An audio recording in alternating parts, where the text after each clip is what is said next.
I met her on a chance passing when I first came to the Falcons. I used to play with the Baltimore Ravens, and I was drafted, traded to the Falcons, and they sent me on assignment to go to some Chattahoochee River Foundation, which I didn't know anything about.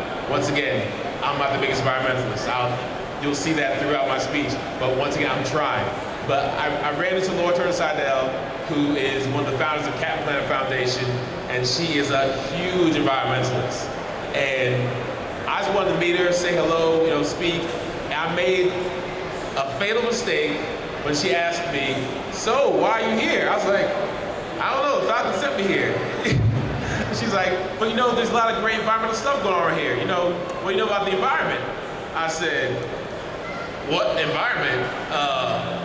I live in it." I mean, she got so upset in a great way that she kind of cornered me for almost 30 minutes and just talked to me. She hammered into me how important the environment is. I mean, she went from talking about solar to talking about energy conservation to talking about, negative effects it's having on global warming to how it's going to affect the kids.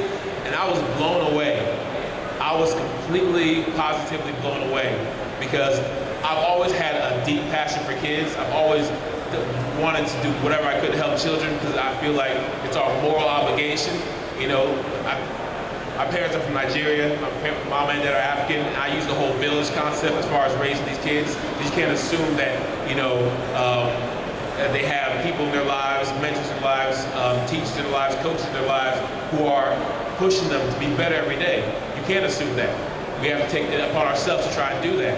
So when Miss Laura Turner Seidel made a connection from kids to the environment and how they're connected, I said, well, I gotta do something.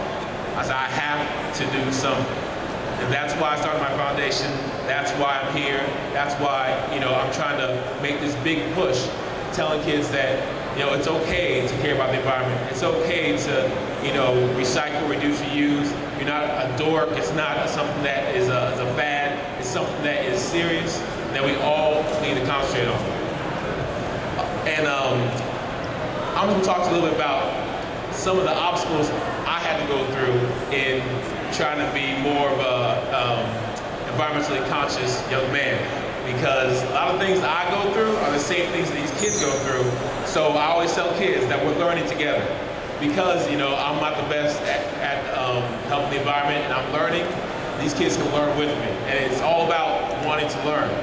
Like I can tell you a quick story about my NFL days, which I'm still doing, that relates perfectly to the environment. I've always heard about the environment. I've always heard about, yes, there's global warming. Yes, our oceans